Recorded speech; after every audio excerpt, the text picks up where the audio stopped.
అందరికి నమస్కారం. నేను మీ సుప్రజామర్. Welcome back to Reddy traditional kitchen. ఈరోజు మరొక రెసిపీతో నేను మీ ముందరికి వచ్చేసానండి. అదేనండి, చపాతీ పుల్కా బిర్యానీలోకి అదిరిపోయే టేస్ట్ను అందించే సేర్వా. బిర్యానీలోకి ఇలా సేర్వా తయారు చేసి పెట్టారంటే వదలకుండా తినేస్తారండి. చాలా టేస్టీగా ఉంటుంది. ఫస్ట్ టైం చేసే వాళ్ళు కూడా ఈజీగా చేసేయవచ్చు. సో అటువంటి సూపర్ టేస్టీ సేర్వా ఎలా తయారు చేయాలో ఈ వీడియోలో తెలుసుకుందాం. వీటి గురించి తెలుసుకోబోయే ముందు మీరు ఎవరైనా ఫస్ట్ టైం మన ఛానల్ చూస్తున్నట్లయితే ప్లీజ్ సబ్స్క్రైబ్ చేసుకోండి. వీడియో చివరి వరకు చూసి వీడియో మీకు నచ్చినట్లయితే లైక్ చేయండి, షేర్ చేయండి, కామెంట్ చేయండి. అలాగే మీ రిలేటివ్స్కి షేర్ చేయండి. లేట్ చేయకుండా వీడియోలోకి వెళ్ళిపోదాం. ముందుగా వీటి కోసం స్టవ్ పై ఒక ప్యాన్ పెట్టుకొని అందులో 1 టేబుల్ స్పూన్ ఆయిల్ యాడ్ చేసుకుందాం. ఆయిల్ హీట్ అయిన తర్వాత 2 మీడియం సైజ్ కట్ చేసి పెట్టుకున్న ఆనియన్స్ను అందులో యాడ్ చేసుకుందాము. ఇలా యాడ్ చేసుకున్న తర్వాత వీటన్నిటిని ఒకసారి బాగా కలిపి ఆనియన్స్ అనేటివి గోల్డెన్ బ్రౌన్ కలర్ వచ్చేంత వరకు వీటిని మీడియం ఫ్లేమ్లో పెట్టుకుని వేయించుకోవాలి. ఈ విధంగా కొంచెం కలర్ చేంజ్ అయిన తర్వాత ఇప్పుడు అందులో 2 కట్ చేసి పెట్టుకున్న టమాటోలను కూడా యాడ్ చేసుకుందాము. ఇలా యాడ్ చేసుకున్న తర్వాత ఒకసారి వీటన్నిటిని బాగా కలుపుకొని మూత పెట్టి ఒక 3 మినిట్స్ లో ఫ్లేమ్లో పెట్టుకొని వీటిని కుక్ చేసుకోవాల్సి ఉంటుంది. టమాటో అనేది మెత్తపడేంత వరకు కుక్ చేసుకోవాలండి. ఇలా టమాటో మెత్తపడిన తర్వాత స్టవ్ ఆఫ్ చేసి వీటిని చల్లారనివ్వాలి. ఇప్పుడు ఒక మిక్సీ జార్ తీసుకొని చల్లారిన టమాటో ఆనియన్స్ను అందులో యాడ్ చేసుకుందాము. అలాగే 1 ఇంచ్ దాల్చిన చెక్కను కూడా యాడ్ చేసుకుందాము. 5 లవంగాలు, 2 యాలకులు, 1 టీ స్పూన్ సోంపు, 10 జీడిపప్పును కూడా యాడ్ చేసుకుందాము. అలాగే 2 టేబుల్ స్పూన్ ఎండు కొబ్బరి కూడా యాడ్ చేసుకుందాము.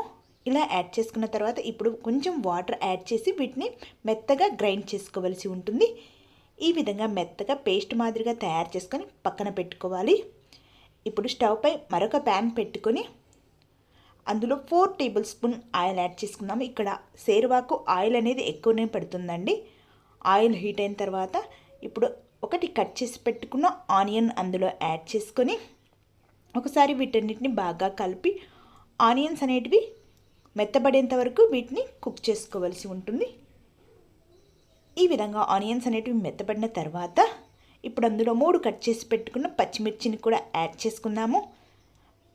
పచ్చిమిర్చి యాడ్ చేసిన తర్వాత ఒకసారి వీటన్నిటిని బాగా కలిపి ఇప్పుడు అందులోనే ఫ్రెష్గా ఉన్న అల్లం వెల్లుల్లి పేస్ట్ను యాడ్ చేసుకోండి. సేర్వా అనేది టేస్ట్ చాలా బాగా ఉంటుంది. సో అల్లం వెల్లుల్లి యాడ్ చేసుకున్న తర్వాత అల్లం వెల్లుల్లి యొక్క పచ్చి వాసన వెళ్ళిపోయేంత వరకు వీటిని వేయించుకోవాల్సి ఉంటుంది. ఇలా వేయించుకున్న తర్వాత ఇప్పుడు అందులో మనం ముందుగానే గ్రైండ్ చేసి పెట్టుకున్న ఆనియన్ టమాటో పేస్ట్ను అందులో యాడ్ చేసుకుందాము. ఇలా యాడ్ చేసుకున్న తర్వాత వీటన్నిటిని ఒకసారి బాగా కలుపుకోవాల్సి ఉంటుంది. ఇలా కలుపుకున్న తర్వాత ఇప్పుడు అందులోనే కొన్ని కర్రీ లీవ్స్ని కూడా యాడ్ చేసుకొని మరొకసారి వీటన్నిటిని బాగా కలుపుకోవాల్సి ఉంటుంది. ఇలా కలుపుకున్న తర్వాత ఇప్పుడు వీటిపై మూత పెట్టి ఒక 5 మినిట్స్ లో ఫ్లేమ్లో పెట్టుకొని వీటిని కుక్ చేసుకోవాలి. ఇందులో ఉన్న ఆయిల్ అనేది బయటికి వచ్చేంత వరకు మనం వీటిని కుక్ చేసుకోవాలి. వీడియోలో చూస్తున్నారు కదా, సైడ్స్కు మరియు మధ్యలో ఆయిల్ అనేది బాగా బయటికి వచ్చేసింది. ఇలా బయటికి వచ్చేంత వరకు కుక్ చేసుకోవాలి. ఇలా కుక్ చేసుకున్న తర్వాత ఒకసారి బాగా కలిపి 1/2 టీ స్పూన్ పసుపు, 1 టీ స్పూన్ కారం యాడ్ చేసుకోవాలి. అలాగే 1/2 టీ స్పూన్ ధనియా పౌడర్, 1/2 టీ స్పూన్ జీరా powder, 1 teaspoon garam masala, టేస్ట్కి సరిపడంత సాల్ట్ని కూడా యాడ్ చేసుకొని వీటన్నిటిని ఒకసారి బాగా కలుపుకోవాల్సి ఉంటుంది. కారం అనేది సేర్వాకు కొంచెం కారంగానే ఉంటే బాగుంటుందండి. సో స్పైసీగా కావాలనుకున్న వారు ఇంకొంచెం కారం యాడ్ చేసుకోవచ్చు. ఇలా అన్నిటిని యాడ్ చేసుకున్న తర్వాత ఒకసారి బాగా కలిపి ఇప్పుడు తగినంత వాటర్ను అందులో యాడ్ చేసుకోవాల్సి ఉంటుంది. ఈ విధంగా వాటర్ అనేది యాడ్ చేసుకున్న తర్వాత ఒకసారి వీటన్నిటిని బాగా కలుపుకోవాల్సి ఉంటుంది. ఇక్కడ మనం కుక్ చేస్తాం కాబట్టి చిక్కబడుతుందండి. సో ఈ విధంగా పలుచగా ఉండేలాగా ఫస్ట్ వాటర్ యాడ్ చేసుకొని వీటిని కుక్ చేసుకోవాల్సి ఉంటుంది. మూత పెట్టి ఒక 10 మినిట్స్ మీడియం ఫ్లేమ్లో వీటిని కుక్ చేసుకోవాలి. ఆఫ్టర్ 10 మినిట్స్ తర్వాత మూత ఓపెన్ చేసి చూస్తే మనకు ఈ విధంగా కుక్ అయి చిక్కబడి ఉంటుందండి. ఇప్పుడు అందులోనే కొన్ని పుదీనా ఆకులను యాడ్ చేసుకుందాము. పుదీనా ఆకులు యాడ్ చేస్తే సేర్వా టేస్ట్ అనేది చాలా బాగా ఉంటుందండి.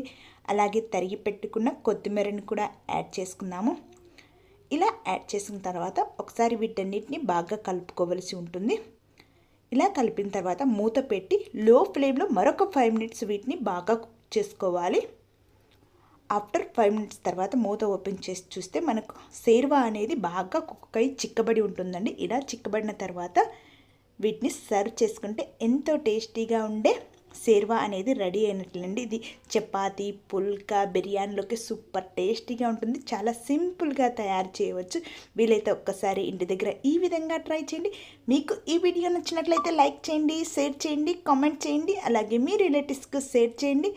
Thank you for watching my video, friends. Thank you so much.